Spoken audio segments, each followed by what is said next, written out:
Before we bring in Tony into the conversation, I want to listen. This is from CNY Central. They posted raw video from Tully yesterday when the Congresswoman Tenney met with reporters. And you know what everybody wanted to ask her about. It wasn't about why she was there. It was about the comments made that the most incorrect comments and proven incorrect comments that she made. They wanted to ask her questions about it. And interestingly, the tough Congresswoman was unwilling to answer the questions. Listen to that. Go ahead. Good morning. Play the whole interview, which I listened to the whole interview. And I did too. Out of context. In context, it doesn't matter. What a cowardice action by the woman who was all so quick to ambush anybody. She'd ambush Halbritter. She'd ambush you. She went in and ambushed the governor, and I was okay with that, by the way. Anyway, she's quick to ambush when she was on the other foot. Now, cowardice. She's not willing to answer the question. It's disgusting, in my opinion. Sorry, I shouldn't have taken your thunder. No, there was no... Embarrassing, disgusting. I can't believe it. Answer the question.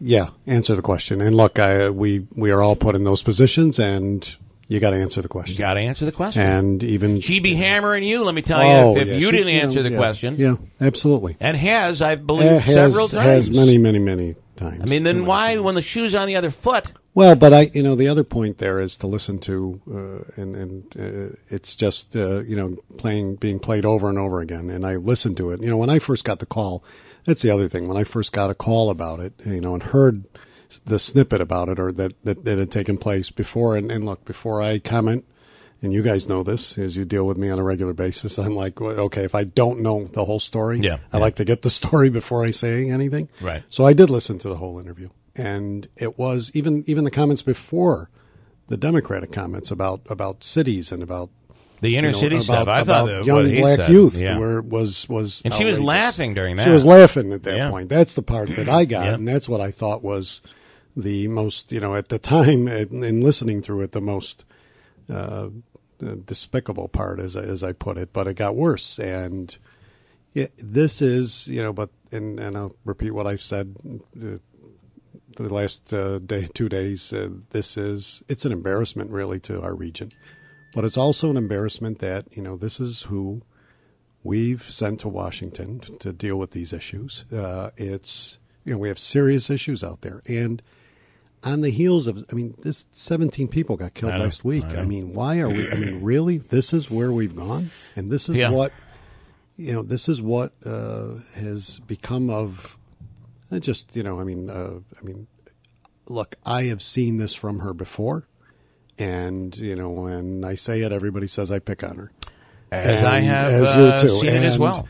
Yeah. But this is another example. And let me tell you another thing in terms of politics of it. And I've been in it a long time, so I can say these things. And I've been in it, my whole life, which I get criticized for too, by her among other things. Right.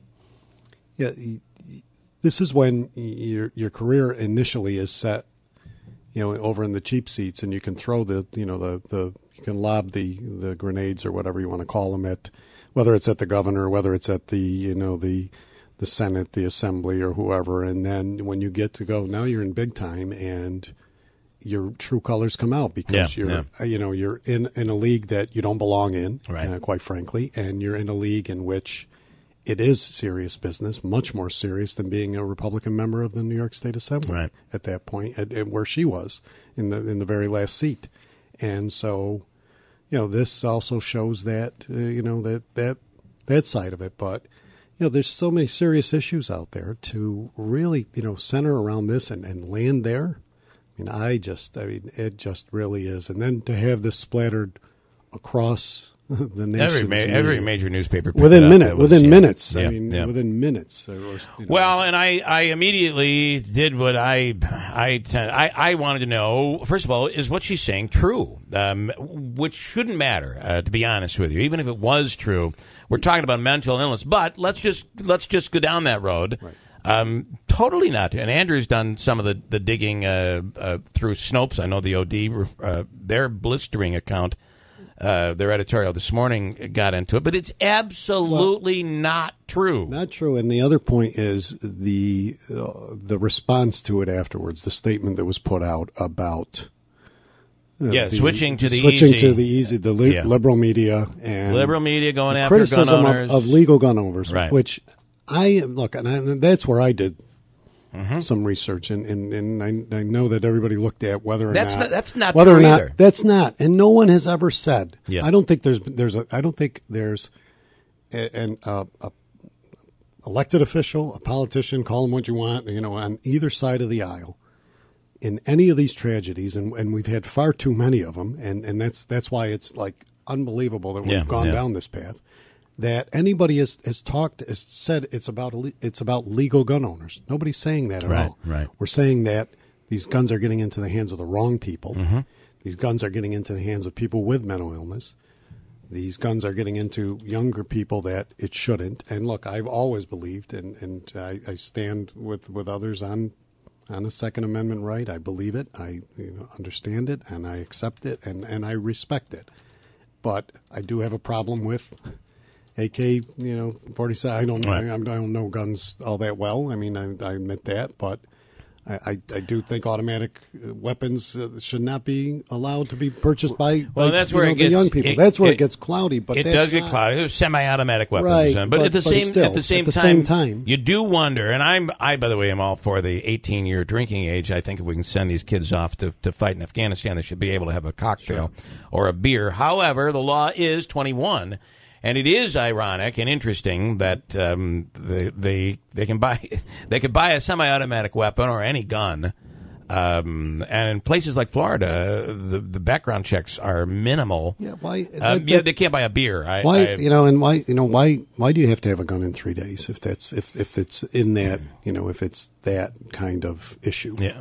Or whatever. Or regardless, in terms of background, Yeah. You do a background somewhere else. You do a background for employment.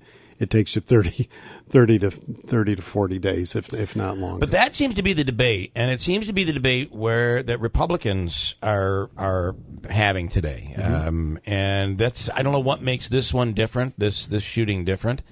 But it has opened the door to, even the president is out calling right now for the age to go to 21. And that's in contrast with what the NRA stands. It is. And look, I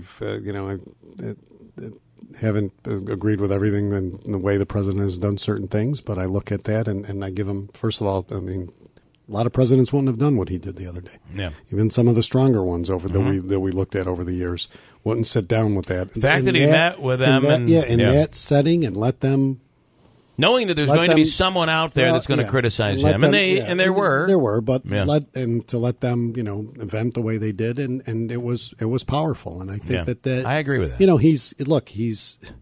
He's still a parent somewhere down there, and he also understands what his role is, but we all do, and that's why the comments of the other day are just really pathetic. Menaski. I mentioned this as we went into break. The OD has the opinion piece out, and they're blasting Tenney, and I think you guys obviously, and I guess I do too, it was totally out of line and totally uncalled for, and it's not healthy. But then I look at this, on the opinion page, there's one from Leonard Pitts, who's national, he's all over the place. It says here, use those words to challenge conservatives who have created a world where mass shootings are almost literally an everyday thing. And then there's a local letter to the editor, which I feel like is doing kind of the same thing. Now, there's a difference. Obviously, she's a member of Congress versus a citizen or a writer. But listen to this. It's now routine news that someone enters a school or workplace to fire an assault weapon to kill multiple people. Assault weapons should not be available to anyone who wants to buy one, nor vast quantities of armor-piercing bullets. They aren't, are they? I don't know. I believe armor-piercing first of all, bullets are assault illegal. weapons and automatic weapons are illegal in this country anyway. These are guns cosmetically to make. And I understand they're semi-automatic weapons, but the scary part of this is there are other guns out there that these gun rights or the gun legislation advocates, the anti-gun movement, they aren't even paying attention to, that are far more powerful than the AR-15 or any of these other guns. It says Representative Tenney swore to uphold the U.S. Constitution, including the fundamental right to life, liberty, and the pursuit of happiness. Missing here, though, is mention of the Second Amendment, because that's part of the Constitution, too. She did not swear to uphold the purchase of assault weapons that a twisted person can use to kill people within a minute.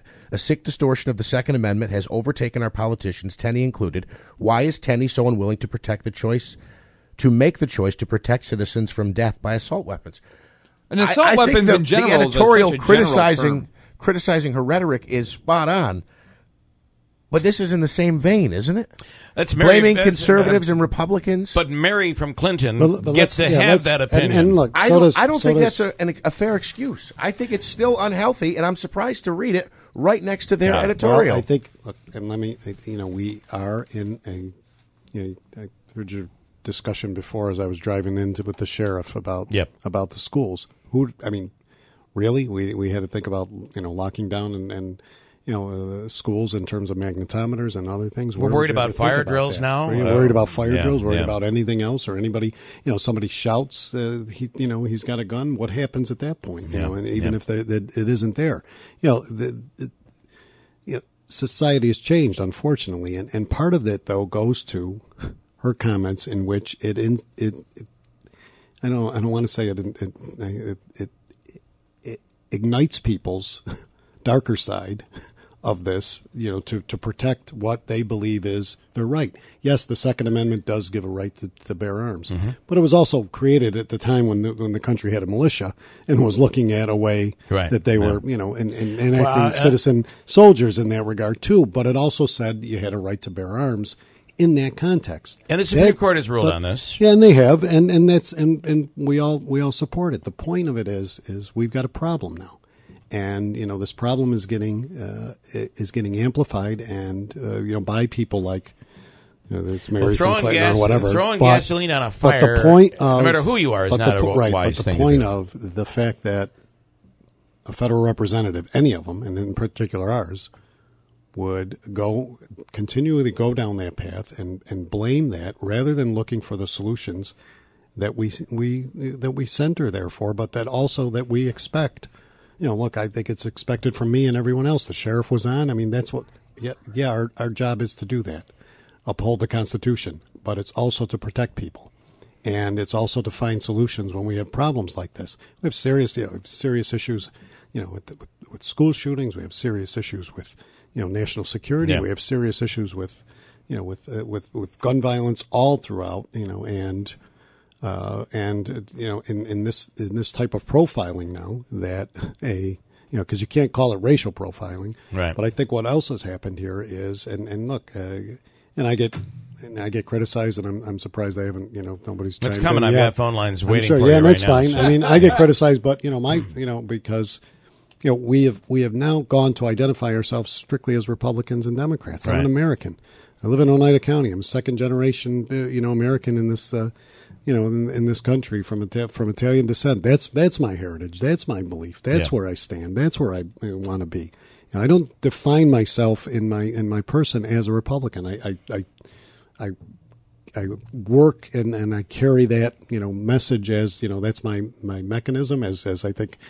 It's been said, but it's not my master. Speaking of Republicans, the Oneida County Republican Party endorsed Claudia Tenney. Yeah, and I've had a few of them from the members of that committee call me about, how do we rescind that endorsement? Wow. So that's what, because look, this is not what this is supposed to be about. Tom, look, we can get into the political fight, but when you get personal, when you start now, identifying these people and parties as the problem, we've crossed the line. Tom in New Hartford is on the issue. Go ahead, Tom. You're on the radio. I was a gun dealer for 5 years.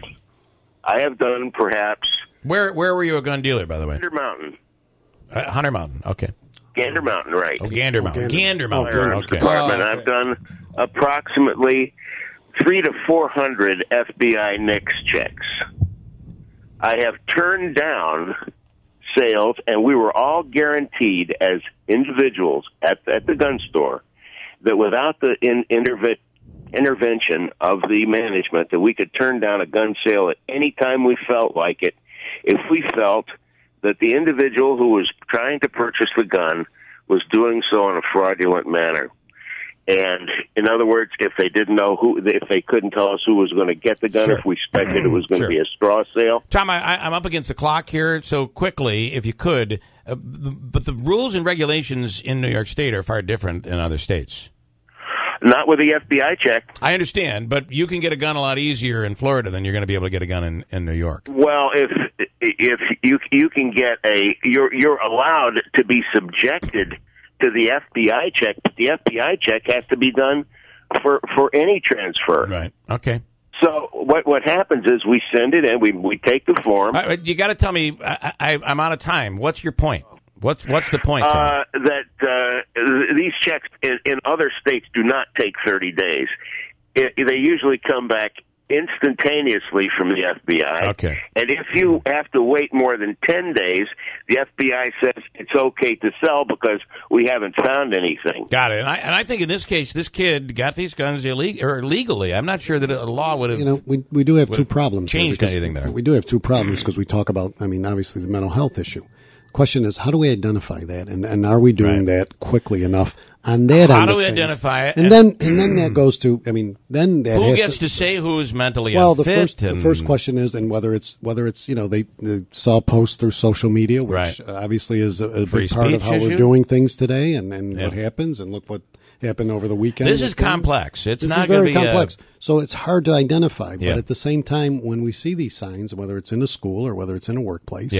We need to take better notice of it. Wait, I've got 25 seconds. Mine is real quick.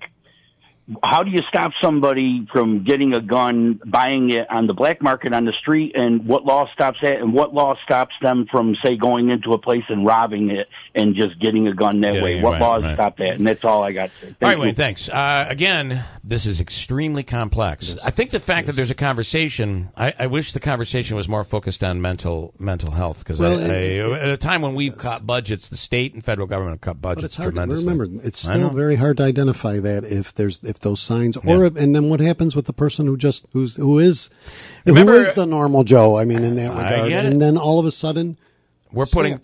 We'll continue this. Sit tight. We'll continue it. I do have to break.